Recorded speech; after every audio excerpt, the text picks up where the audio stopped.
Hello, dear student and viewers. Good morning. I am Sheila Dotto, lecturer in English, Atharuddin Holader Degree College. Today, I am going to discuss with the technique of writing paragraph. So let's start. Paragraph writing. Paragraph writing এর জন্য paragraph বিষয়টি কি? Dear learners, প্রথমে paragraph সম্পর্কে আমি তোমাদেরকে paragraph বিষয়টি কি আসলে সেই সম্পর্কে আইডিয়া দিতে চাচ্ছি।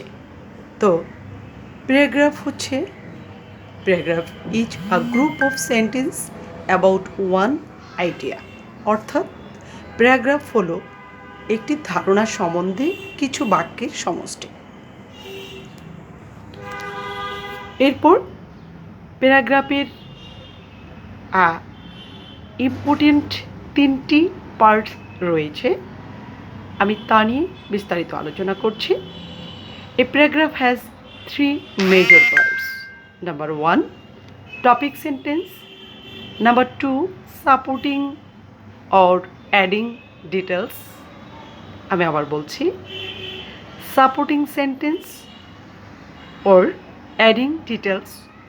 Number 3 conclusion. Dear learners,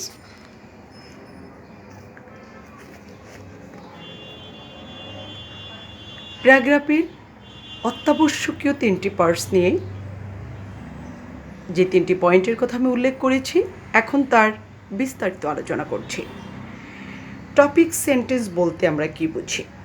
number 1 যে পার্টটি রয়েছে, টপিক সেন্টেন্স বলতে প্যারাগ্রাফের প্রথম সেন্টেন্সকে বলে, যা প্যারাগ্রাফ সম্পর্কে আমাদেরকে মূল ধারণা দিয়ে থাকে।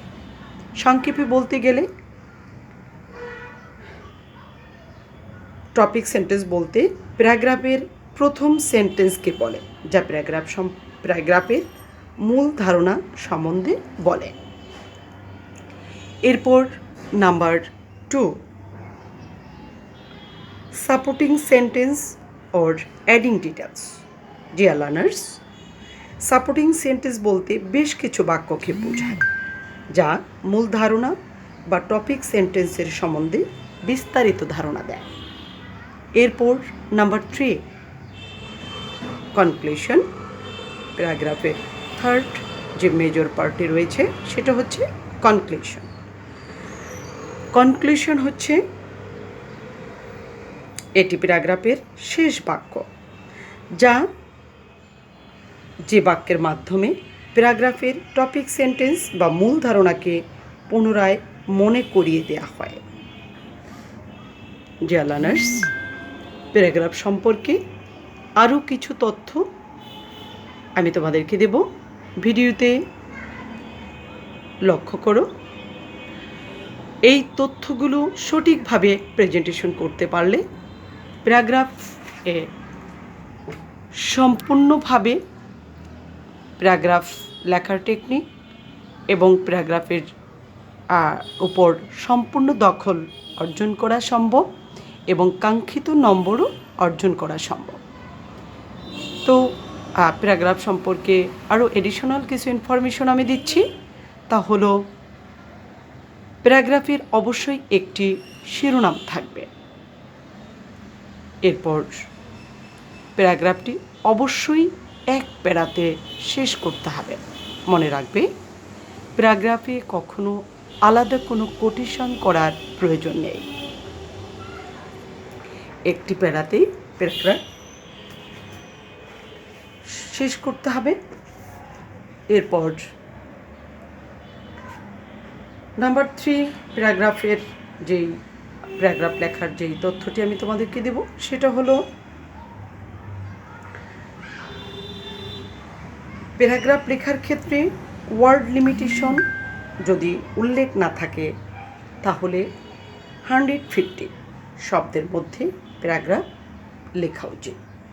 মনে রাখবে, যদি প্যারাগ্রাফ লেখার সময় কোনো ওয়ার্ড লিমিটেশন না দেয়া থাকে, অবশ্যই 150 শব্দের মধ্যে নির্ধারিত টপিক্সের শিরোনাম দিয়ে প্যারাগ্রাফটি লেখা শেষ করবে। ডিয়ার স্টুডেন্ট, প্যারাগ্রাফ লিখে তোমরা অনেকেই ভালো নম্বর ক্যারি করতে পারো না, সেজন্যই আমি প্যারাগ্রাফ সম্পর্কিত প্যারাগ্রাফ লেখার নিয়ম সহ বিস্তারিত আজকের এই ভিডিওটিতে উপস্থাপন করলাম। আমার এই ভিডিওটি দেখলে প্যারাগ্রাফ যথাযথ নিয়মে লিখতে পারবে এবং কাঙ্ক্ষিত সাফল্য অর্জন করতে পারবে। আজকের এই ভিডিও ক্লাস শেষ করার আগে আমি একটি প্যারাগ্রাফের নমুনা এখানে বোর্ডে উল্লেখ করেছি, তোমরা একটু খেয়াল করো। একটি রিয়েল টেস্টের মাধ্যমে প্যারাগ্রাফের পুরো বিষয়টিকে আমি ক্লিয়ার করার চেষ্টা করেছি, যদিও নির্ধারিত সময়ে ক্লাসটি সম্পন্ন করার জন্য সময় স্বল্পতার জন্য পুরো ফরম্যাটটি দেখিনি, তো অংশবিশেষ দেখে তোমরা গেস করতে পারবে। তোমরা দেখতে পাচ্ছ ডেঙ্গু ফিভার নিয়ে একটি প্যারাগ্রাফ এখানে আমি লিখেছি। তার টপিক সেন্টেন্স, সাপোর্টিং সেন্টেন্স এবং কনক্লুশনও দেখতে পাবে। তো ডেঙ্গু ফিভার এর এভাবে একটি শিরোনাম দিয়ে তারপর বিস্তারিত লেখা দেখে বুঝতে পারছ এই হচ্ছে একটি প্যারাগ্রাফের নমুনা।